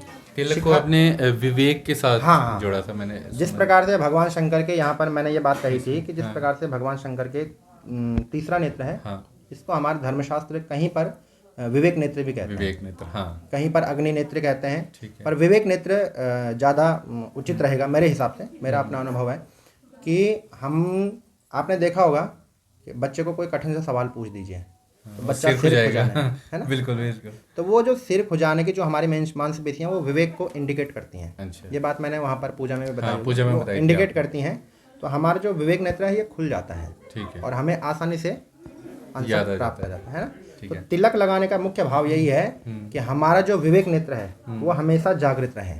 जी। एक तो ये है। और हमारे सनातन संस्कृति की परंपरा तो है ही, तो हमें दोनों फल की प्राप्ति हो रही है, हमारी संस्कृति की परंपरा का हम निर्वहन कर रहे हैं, और दूसरी बात यह कि हमारा विवेक जागृत हो रहा है। तो हमें चाहिए, प्रत्येक सनातनी को चाहिए, देखिए जो मुसलमान भाई लोग हैं वो हमेशा अपनी टोपी पहन के रखते हैं, सिख लोग अपनी पग धारण करके रखते हैं, है ना, है ना। जो क्रिश्चियनिटी है वो अपने धर्म का पालन करती हैं, लेकिन केवल और केवल हम सनातनियों के अंदर ये दुर्गुण है कि हम लोग एक तिलक तक लगाने के लिए राजी नहीं है। तो हमें चाहिए कि हम कुछ ना कुछ अपनी संस्कृति का निर्वहन करें। जो हमारे, देखिए हमारे जो महापुरुष थे उनको इतने सारे शास्त्र पुराण लिखने की क्या आवश्यकता थी? सोचने वाली बात है? उनका घर तो भरा नहीं, वो पुराण लिख करके इतनी जिंदगी खपाई उन्होंने, बिल्कुल, इतने किसके साल लिए? लगा दिए। किसके लिए? हम आपके लिए तो है, बिल्कुल, हम आपके लिए तो छोड़ के गए हो। हाँ। तो हमें चाहिए कि उनका संरक्षण करें, उनके बीच में थोड़ा सा हम लोग अध्ययन करें, हम उसमें थोड़ा मनन करें, चिंतन करें, है ना। तो इस चीज़ में ये तभी हमारी संस्कृति जागृत रहेगी जब हम उसमें मनन चिंतन करेंगे, है ना। तो इसलिए हमें चाहिए कि हमारी जो प्रारंभिक सीढ़ी है, जैसे हम तिलक लगाए हैं, है ना, चोटी रखी हुई है, यज्ञोपवीत संस्कार हो, है ना, 16 संस्कार होते हैं हमारे। तो कम से कम आजकल तो मुख्य 3-4 ही रह गए, नामकरण हो गया, चूड़ाकर्म हो गया, विवाह संस्कार हो गया और अंत्येष्टि संस्कार हो गए। ठीक है। लेकिन नामकरण से पहले 4 संस्कार हो रहे हैं। अच्छा। उनका बिल्कुल लोप कर दिया हमने, है नहीं। तो संस्कारों की बात अगर हम करेंगे तो बहुत लंबा समय हो जाएगा। लेकिन ये है कि हमें चाहिए कि हमारे जो प्रारंभिक स्तर है सनातन संस्कृति को बढ़ाने का, हमारे धर्मशास्त्रों को आगे बढ़ावा देने का जो प्रारंभिक स्तर है, उस स्तर पर हम सही प्रकार से चढ़ें। अब हम पहली सीढ़ी में अगर सही प्रकार से चढ़ जाएंगे तो निश्चित है कि हम छत तक पहुंच जाएंगे, है ना, शिखर तक हम पहुंच जाएंगे। लेकिन हमारी प्रथम सीढ़ी में हम ढंग से नहीं पहुंच पा रहे हैं, है ना। और फिर हम बड़ी बड़ी बातें करते हैं कि हमारा भारत विश्व गुरु बनेगा। तो ऐसे नहीं बनेगा। वो तभी बनेगा कि जब हम सनातन संस्कृति की जो परंपराएं हैं उनके अनुसार हम चलें। एक क्वेश्चन और था, उसके बाद फाइनल करेंगे कि जैसे क्या होता है कि जब हम सूर्योदय होता है तो हम कई बार जल चढ़ाते हैं जी, सूर्योदय। लेकिन कई बार जैसे सूर्योदय हुआ है 6 बजे, आप अगर काफ़ी लोगों को देखा मैंने 4-5 बजे उठ के उस सूर्य को जल देते हैं, लेकिन सूर्य देवता तो उस समय दिखते नहीं है। हाँ जी। तो उसमें क्या प्रक्रिया रहती है? देखिए, सूर्य भगवान को जो जल देते हैं हम उसको कहते हैं अर्घ्य, है ना। अर्घ्य जब तक सूर्य भगवान को प्रदान करने की बात आती है तो ये प्रश्न हमारे सामने देहरादून में भी आया था। तो वो थोड़ा उन्होंने कुतर्क किया हमारे साथ कि सूर्य भगवान तो हमेशा विद्यमान रहते हैं, भले ही वो दूसरी साइड हो लेकिन विद्यमान तो है, तो इसलिए हम उनको दे रहे हैं। तो ये कुतर्क वाली बात हो गई। ठीक है, ये कोई तर्क संगत बात नहीं है। तर्क संगत बात ये है कि आप हमारे सामने बैठे हैं, आप हमारे सामने बैठे हैं और हम आपका पूजन कर रहे हैं या आपसे वार्तालाप कर रहे हैं, ये है ना। अब आप अमेरिका बैठे हैं और हम सोचें कि हम आपसे बिल्कुल रूबरू बात कर सकें, ये तो संभव नहीं है। विज्ञान के युग में वीडियो कॉल हो सकती है, लेकिन रूबरू फिर भी आप हमारे सामने बिल्कुल नहीं हो सकता है, तो है ना। तो हमें चाहिए कि जब हम सूर्य भगवान उदय हो जाए, अच्छा, जब सूर्य भगवान उदय हो जाए तो सूर्य भगवान को उदित होते के समय ही जल अर्पित किया जाए। ये शास्त्रोक्त विधि है। ठीक है। और विधान ये है कि आप अपने सिर के ऊपर से जल की धार दें और सूर्य की किरणें जब उस जल पे पड़े, ठीक है, या आपने सिर के ऊपर से जल की धार दी तो जाहिर सी बात है कि आपके मस्तिष्क से जल को छोड़ना नीचे आएगा। ठीक है। पात्र से जल मस्तिष्क के लेवल से आप नीचे के लिए आएंगे तो सूर्य की किरणें जब उस जल पे पड़ेंगी और उस जल को भेद करके वो किरणें जब आपके आंखों में पड़ेंगी या मुख पर पड़ेगी तो आपका तेज जागृत होगा। अच्छा। कहते हैं सूर्य भगवान को इस विधि से अगर अर्घ्य प्रदान किया जाए, है ना, तो कितना मोटे से मोटा चश्मा भी लगाओ ना, वो चश्मे भी हट जाएंगे। पर विधि सही होनी चाहिए, विधि सही होनी चाहिए। तो होगा कब? 4 बजे तो होगा नहीं सुबह, तो सूर्य उदय होगा तभी होगा, फिर उसी समय हम अर्घ्य दे सकते हैं उनको। सूर्य उदय होते ही हमें अर्घ्य प्रदान करना चाहिए, उससे पहले नहीं। और जब हम जो मध्याह्न का समय होता है उस समय भी अर्घ्य देते हैं, सायंकालीन में भी अर्घ्य देते हैं, है ना। तो अलग अलग विधान है अर्घ्य देने के, लेकिन जो प्रातःकालीन का जो अर्घ्य है जैसे आपने पूछा तो वो तभी है जब सूर्य उदय हो जाए। अभी मुझे किसी ने कहा आपसे पूछने के लिए, तो उसमें था कि जब हम शिवलिंग को पानी चढ़ाते हैं, जल, मैं पानी नहीं बोलूँगा, शिवलिंग जी को, शिव जी को जब हम जल चढ़ाते हैं तो उसकी क्या प्रक्रिया होती है? शिव जी को जो हम जल चढ़ाते हैं, सबसे पहले तो हमें ये ज्ञान होना चाहिए कि हम जल कौन सा चढ़ा रहे हैं। अच्छा, है ये भी। हाँ जी। क्योंकि शिव जी के लिए अब आजकल तो संभव नहीं है जो जल की मैं बात करने वाला हूँ, लेकिन फिर भी शिव जी को जो जल की बात लिखी है कि हिमजल, हाँ, हिमालय का जो जल है, हिमालय यूँ समझिए आपकी बर्फ़ को एक पात्र में रखें और बर्फ़ जब पिघलेगी तो उसका जो जल बनेगा वो जल आपको शिव जी को चढ़ाना है। हिमजल है, स्नानम च दिव्यांबरम, ठीक है। भगवान शंकर को हिमजल से स्नान कराना चाहिए, ये लिखा हुआ है। हमें चाहिए कि हम जब शिव जी के पास जाएं तो शिव जी के अगल बगल आपने देखी होगी जहाँ पर शिव जी की पिंडी होती है, गणेश जी होते हैं, कार्तिकेय जी होते हैं, नंदी जी होते हैं, माता पार्वती होती है। तो सबसे पहले हमने गणेश भगवान को जल चढ़ाना है, गणेश भगवान को जल चढ़ा करके आप कार्तिकेय जी, पार्वती माता, नंदीश्वर भगवान को, जो शिव जी के पास जो वासुकी नाग होते हैं, शिव जी के गले में जो नाग है उसका नाम है वासुकी नाग, है ना। तो वासुकी नाग को जल चढ़ाइए आप। उसके पश्चात आप, हमारे यहाँ जो पूजा का विधान है सबसे पहले चरण धुलने का है। पहले हम सबसे पहले पाद्य चढ़ाते हैं। तो पाद्य जो चढ़ाते हैं वो जल, पाद्य का जो जल होता है वो चरण धुलने के लिए होता है, ठीक है ना। उसके बाद आप धीरे से ऊपर बढ़े तो फिर हाथों को धुलने के लिए अर्घ्य देते हैं, मुख को धुलने के लिए आचमन देते हैं और फिर संपूर्ण स्नान होता है ना। तो पहले आप जो शिव जी की, मान लीजिए ये पिंडी है, जहाँ पर पिंडी प्रारंभ हो रही है वहाँ पर हल्का सा जल डालेंगे, ठीक है। उसके बाद थोड़ा सा ऊपर उठ करके मध्य भाग में जल चढ़ाएंगे। फिर थोड़ा सा ऊपर जहाँ पर आपको लगेगा कि ये मुख का स्थान हो सकता है तो वहाँ पर थोड़ा सा जल डालेंगे। उसके बाद जल आप शिव जी के ऊपर से जल चढ़ाएंगे। शिव जी के मंदिर में अधिकतर श्रावण के महीने या सोमवार को भीड़ होती है, हाँ बिल्कुल, है ना। तो इसमें कोई संशय नहीं होना चाहिए कि हमारा मुख पूर्व की ओर है या दक्षिण की ओर है, क्योंकि भगवान शिव का जो लिंग है उस लिंग में मुख किसी भी प्रकार से हो सकता है, ठीक है ना, किसी भी प्रकार से होता है। देवताओं के सानिध्य में, देवताओं के समीप अगर हम कोई भी पूजन करते हैं तो उसमें दिशा का कोई इतना बहुत महत्वपूर्ण बात नहीं होती, ठीक है जी। शिव जी को जब हमने जैसे हम जल चढ़ा रहे हैं, है ना, तो स्त्रियां जो होती हैं, स्त्रियों के लिए लिंग का स्पर्श निषेध किया गया है। अगर स्त्री अपने पति के साथ में तो पतिदेव पूजन करें, स्त्रियां हाथ लगा कर रखें। जल चढ़ाने के लिए पतिदेव जल चढ़ाएं, स्त्रियां जल चढ़ा सकती हैं लेकिन जो पिंडी है उसका स्पर्श न करें, स्पर्श नहीं करना हाँ। उसको, हाँ। आपने देखा होगा पिंडी के नीचे जो काला भाग होता है, बिल्कुल है ना, हाँ, वो उसको योनि कहते हैं और वो माता पार्वती का स्वरूप माना जाता है। तो स्त्रियों को चाहिए कि उसका पूजन करें, ठीक है, और पुरुष को चाहिए कि शिवलिंग का पूजन करें, ठीक है। इसके बाद एक बात और भी थी कि जैसे आपने एक बात और भी बताई, मैं आपसे वही प्रश्न पूछ रहा हूँ जो मैंने आपसे सीखी। अच्छा, इसलिए मैं आज आपका बहुत टाइम ले रहा हूँ। आपने बताया जब हम आरती करते हैं जी, उस समय जैसे आपने बताया कि हम 7 बार घुमाते हैं, हाँ जी, हाँ जी, 4 बार चरणों से। एक बार मैं चाहूँगा, एक बार वो भी आप हमारे दर्शकों को बताएं किस तरह से आरती करनी चाहिए। उसके लिए एक मंत्र आया है कि आदौ चतुः पाद तले च विष्णु द्वौ नाभिदेशे मुखबिंब एकम समस्त देशे तु सप्तवारा, है ना। इस प्रकार से एक श्लोक आया है कि हम लोग भगवान का जब भी आरती करें, ठीक है ना, तो सबसे पहले 4 बार चरणों में आदौ चतुः, है ना, आदौ मतलब प्रारंभ में, चतुः 4 बार, पाद तले जो पाँव हैं, पाँव में 4 बार आरती को घुमाया, ठीक है। द्वौ नाभिदेशे 2 बार नाभि में, है ना, भगवान की नाभि को देखते हुए आरती घुमानी है। अच्छा, और मुख बिंब एकम, मुख में केवल एक बार, है ना। तो कितने बार हो गया है? 7 बार। और फिर आप 7 बार संपूर्ण अंगों की, पाँव से लेकर के और सिर तक 7 बार घुमाएंगे, तो ये एक आरती का क्रम पूरा होता है, है ना। आजकल जैसे हम यहाँ पर सामूहिक यज्ञ कर रहे हैं तो भीड़ भड़ाका बहुत होता है, एक व्यक्ति सोचता है कि मैं आरती करूँ, दूसरा व्यक्ति सोचता है कि मैं आरती करूँ, आरती की थाल झपटने के लिए, है ना, बहुत धक्का मुक्की होती है। जी। तो उसमें जो व्यक्ति आगे खड़े होकर के आरती कर रहा है, ना तो उसकी आरती पूरी होती है ना दूसरे की होती है, है, क्योंकि हमारे यहाँ घुमाने का जो नियम है वो तो 7 बार का है, तो ये तो एक ही बार में धक्का मुक्की हो जाती है।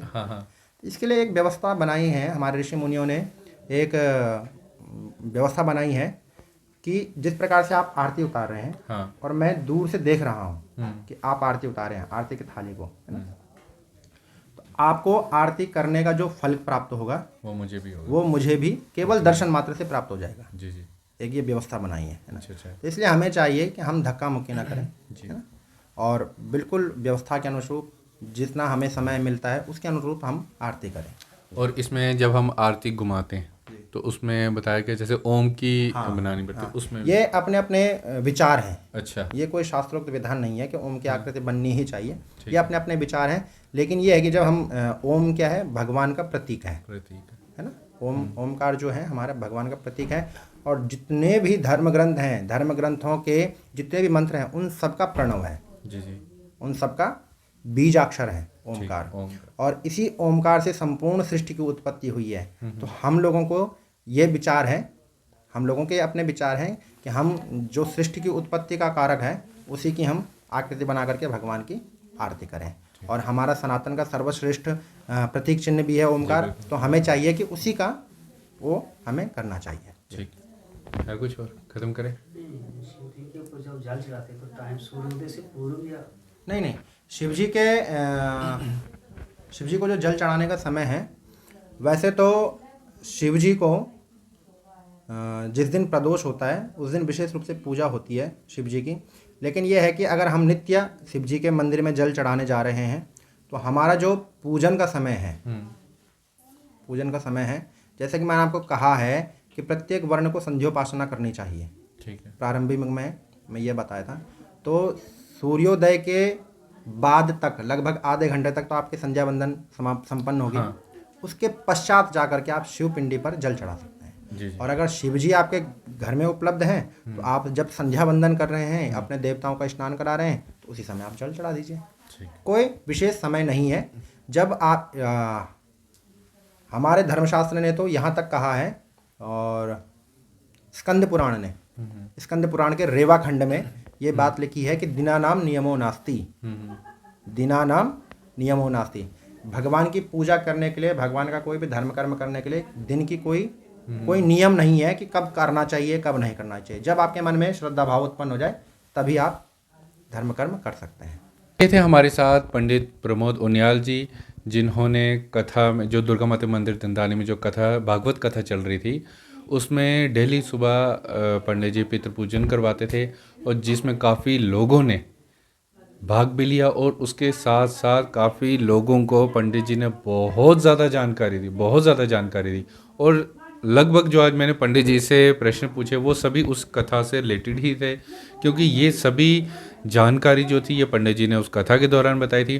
तो पंडित जी कल यानी 7 नवंबर को, अब ये मैं एग्जैक्ट नहीं बता सकता ये वीडियो कब अपलोड होगी, लेकिन कल यानी 7 नवंबर को आपका अंतिम दिन है।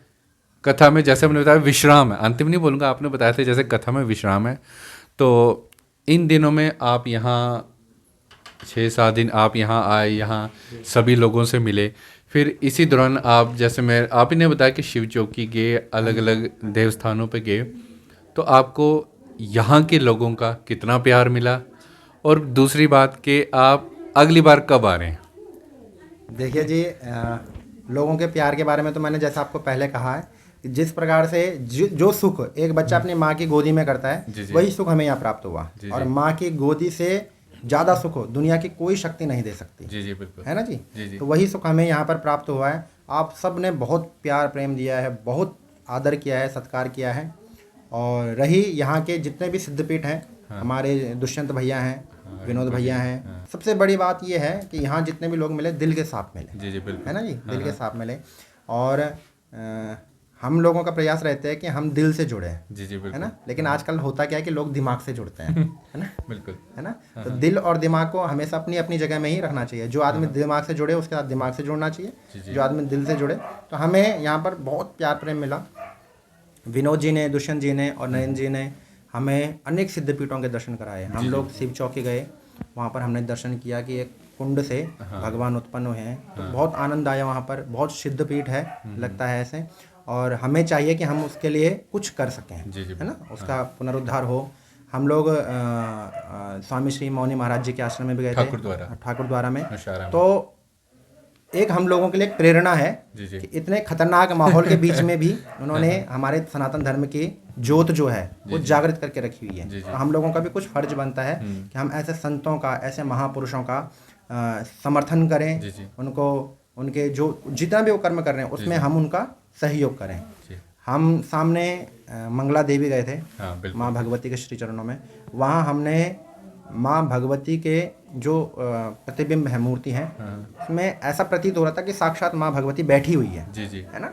और निर्भयता भगवान माँ भगवती हम सबको कर रही है कि तुम चिंता मत करो, मैं ऊपर बैठी हुई हूँ, जी जी। आराम से रहो, है ना। जी जी। वहाँ पे पुजारी जी बता रहे थे कि पाकिस्तान की ओर से हाँ डिवाइडेशन के समय में जब बिल्कुल, हाँ। लड़ाइयाँ होती थी, बमबारी होती थी, तो वो भगवती जो थी वो वहाँ तक कभी उसको पहुँचने नहीं देती थी, हाँ, है ना। बिल्कुल। विस्फोटक जो भी थे उनको पहुँचने नहीं देती थी।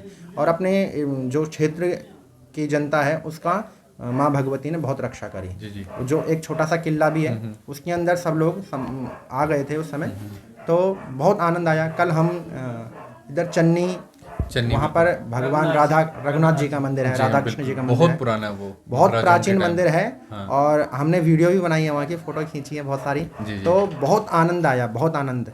और पता नहीं कि 2 मिनट, अभी मैं बोल रहा हूँ 2 मिनट बाद क्या हो जाए, शरीर रहे ना रहे, हाँ, है ना।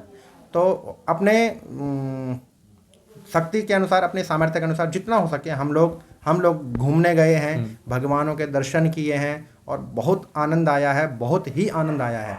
और मैं आशा करता हूँ कि भगवान अगर चाहे तो मार्च में दोबारा हम आएंगे और दोबारा घूमेंगे आप लोगों के साथ में। तो लास्ट में उन सभी लोगों के लिए मैं बात करूंगा, जैसे दंदानी में आपकी दंदानी लंबेड़ी में हाँ जी, हाँ जी। जो है काफ़ी सुर्खियों में भी है, तो उन सभी लोगों के लिए लास्ट में एक आप मैसेज ज़रूर देंगे। मैसेज मैं यही देना चाहता हूँ कि जिस भी भावना से आप अपने कर्म भी करते हैं, जिस भी भावना से, है ना, ऐसा नहीं कि आप धर्म कर्म ही कथा कर रहे हैं। ये जो हम भागवत कथा कर रहे हैं इसका फल तो आपको मिलेगा ही, जी जी बिल्कुल। इसका फल तो आपका मिलेगा ही। लेकिन आप लोगों के अंदर जो मिलजुल करके काम करने की जो क्षमता है, जो प्यार है, प्रेम है, उसके लिए मैं ये बोलना चाहता हूँ कि आप लोगों के अंदर ये भावना हमेशा बनी रहे, जी जी बिल्कुल। हमेशा बनी रहे, ताकि इस भावना से ही हमारा धर्म जो है वो थोड़ा उत्थान की ओर जाएगा, है ना। और अंतिम में मैं यही कहना चाहता हूँ कि सर्वे भवन्तु सुखिनः, सर्वे सन्तु निरामया, सर्वे भद्राणि पश्यन्तु मा कश्चित् दुःखभाग्। सभी लोग सुखी रहें महाराज, है ना। दुख किसी प्रकार का हो ही नहीं किसी को, है ना। और इसी सद्भावना के साथ में कल हम चले जाएंगे, है ना। और ज़िंदगी बहुत छोटी है, हम लोग कहते हैं बहुत बड़ी है, लेकिन मैं ये कहना चाहता हूँ कि बहुत छोटी ज़िंदगी है। इस ज़िंदगी में जितने भी व्यक्तियों से हम मिले, जितने भी जगह हम जाएं, सब प्यार प्रेम से मिलें, है ना। यही प्यार प्रेम, यही धर्म कर्म हमारे साथ मरने के बाद जाएगा, है ना। बाकी पैसा पूसा सब हमने यहीं छोड़ना है, ये लत्ते कपड़े, ये यहाँ तक कि शरीर भी छोड़ देते हैं हम, है ना। तो हमें चाहिए कि हम प्यार प्रेम से रहें, जिस प्रकार से हम लोग यहाँ पर रहे। नहीं तो 1,000 किलोमीटर दूर से हम आए, हम कौन पहचानते हैं एक दूसरे को। लेकिन भगवान के माध्यम से हम लोग जुड़े हैं, तो हमें ये चाहिए कि हम उसी भगवान के माध्यम से अपने जीवन को यापन करें। मैं यही कहना चाहता हूँ। बाकी आप सभी की शुभकामनाओं के साथ में ये जो भागवत जी हैं, आप सभी के सहयोग से भागवत जी कल विश्राम लेंगी।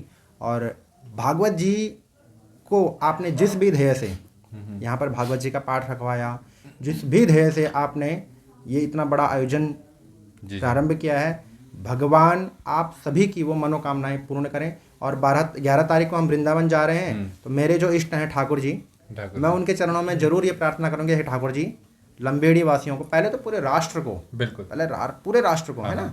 लेकिन ये है कि जो विशेष रूप से आगे आते हैं उनके लिए विशेष रूप से आप आशीर्वाद बना करके रखें, कृपा दृष्टि बना करके रखें, ताकि हम लोग ऐसे धर्म कर्म करते रहें।